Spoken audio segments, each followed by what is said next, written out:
Velkommen tilbage.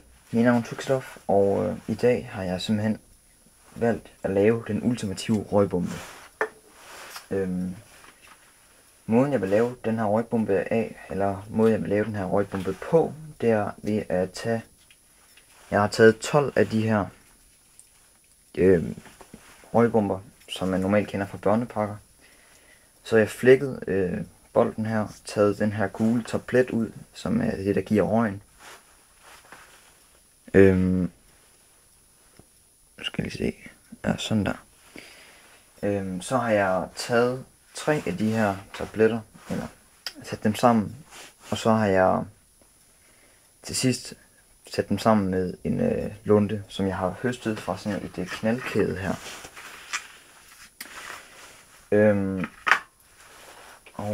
Det vil jeg simpelthen gøre nu for sidste gang. Jeg har lavet den her video 4 gange, og det er sådan lidt... Jeg har efterhånden lidt rundt i, hvad jeg har sagt, så... Ja, jeg er lidt perfektionistisk, men mener også, du skal være for at lave YouTube-stof, hvis det skal tage 400 år for dig at blive kendt, eller kendt. Det kan man egentlig ikke være i Danmark, men blandt danskere, så tager det lang tid at være kendt, hvis du ikke... tager det lang tid at blive kendt, hvis du laver noget godt stof, og det er det, jeg prøver på nu, for... Jeg vil gerne op at være sådan en mellem-YouTuber, som ikke for lang tid, fordi det vil jeg tale om. Nu begynder jeg at tale om noget, som jeg ikke skal tale om i den her video, men jeg vil tale om, hvordan det er at starte på YouTube.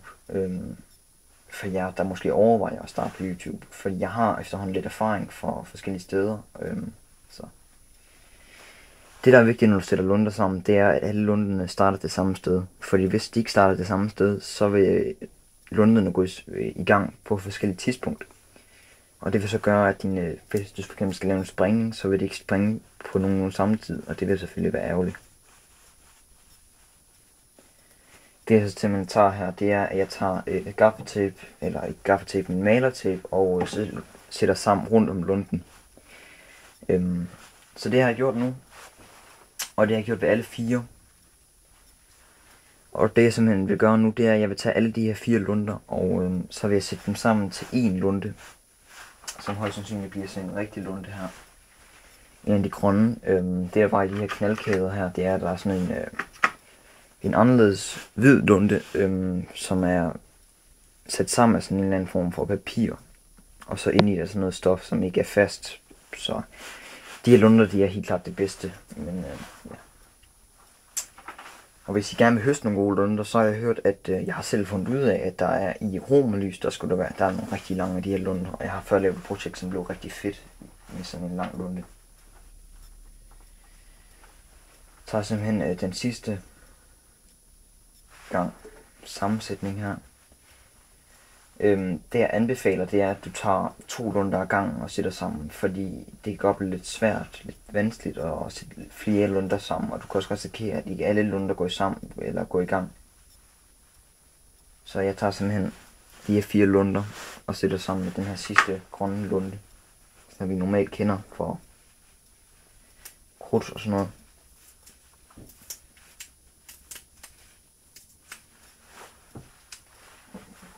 Klipper jeg lige her.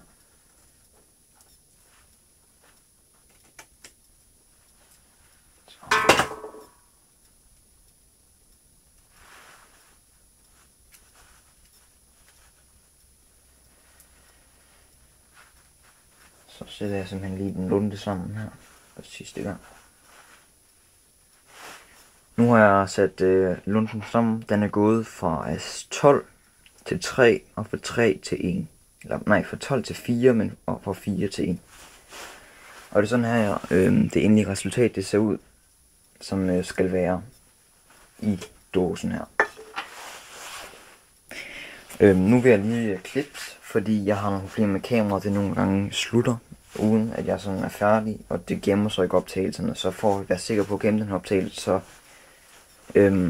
så slukker jeg den her, eller klipper her, for at være sikker, for jeg har gjort det her et par gange før, hvor det fejlede. Okay, vi er tilbage. Nu vil jeg gå i gang med at lave caset her. Jeg har besluttet mig for, at jeg vil lave skæringen længere nede, på grund af, at jeg regner ikke, at det her, det er muligvis lidt for meget plads. Det jeg besluttet mig for i første omgang, så jeg vil lave den mindre, den her dåse. Jeg lige vende kameraet om, derovre hvor jeg vil skære. Det er simpelthen herovre. Så det er dåsen i spænd. skal nok lige være lidt længere fremme. Det kan være lidt besværligt at sætte og skære sådan en dåse her, på grund af at dåsen er mest forlidet i bunden, og det er så lidt... Ja.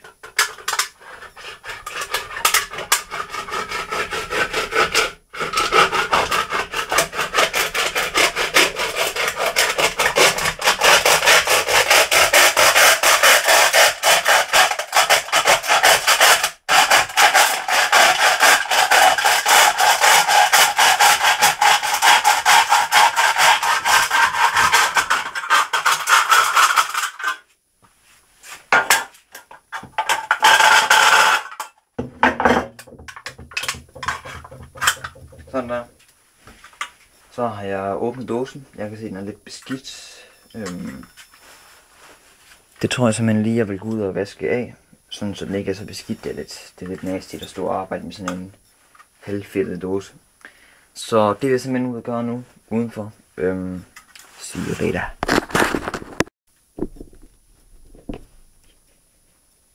Velkommen tilbage. Jeg har været inde og vasket dåsen af. Og jeg vil nu sætte den sammen. Jeg vil starte med at sætte dem her ned i her. Og så lige gøre sådan, at lunden kommer op af det her hul, der er oppe i toppen.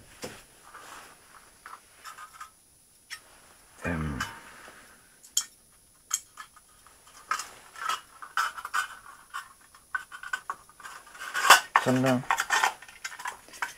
Og så vil jeg lige bøje den lidt, sådan så at overdelen her kan komme ned under underdelen. Close enough.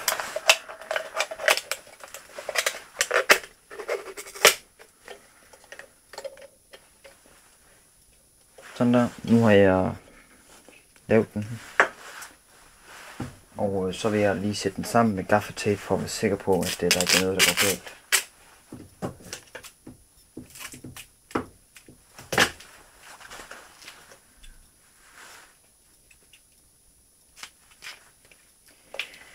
Der er ikke nogen grund til at sætte gaffatape her i midten eller i overdelen, på grund af at det er en røgbombe. Det er ikke meningen, den skal springe. Sætter jeg lige tapen hernede i bunden sammen, så godt jeg nu kan. Og sådan, og jeg tror ikke, jeg vil stoppe hullet til heroppe, fordi der skal være noget, røgen kan komme ud af. Nu er jeg simpelthen færdig med min røgbombe, og jeg vil nu gå ud og filme den. Jeg må håbe, at det bliver godt, fordi at, eller jeg kan finde, eller der er nok lys derude, fordi det er mørkt lige nu. Jeg ved ikke, om I kan se det. Her har jeg et vindue herover. Det ved jeg ikke, om det får mig op til det, men ja.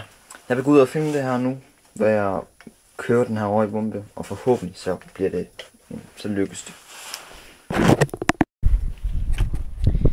Så er vi tilbage.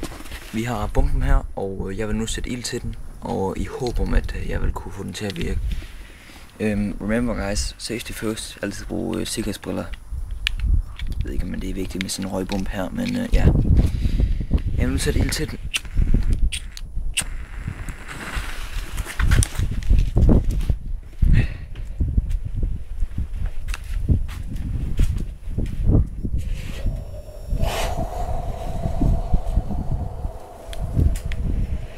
Så har vi bomben her. Fuck, der kommer meget røg.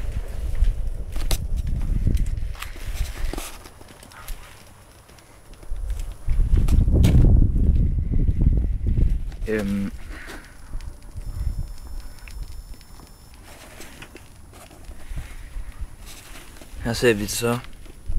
Den er lidt sort i kanten, men det vil være lund. Jeg vil sige, at det her det er en rigtig fed bombe. Eller det er en rigtig fed røgbombe. Den er dog lidt hurtig til at brænde af, men hvad kan man sige? Det er bare et tegn på, at min lunde sammensætning er lykkes. Så skal jeg lige prøve at se. Fuck, den er varm, man. Prøv at se, man kan se her, hvordan gaffatapen bare er smeltet. Der skal der sgu lidt til.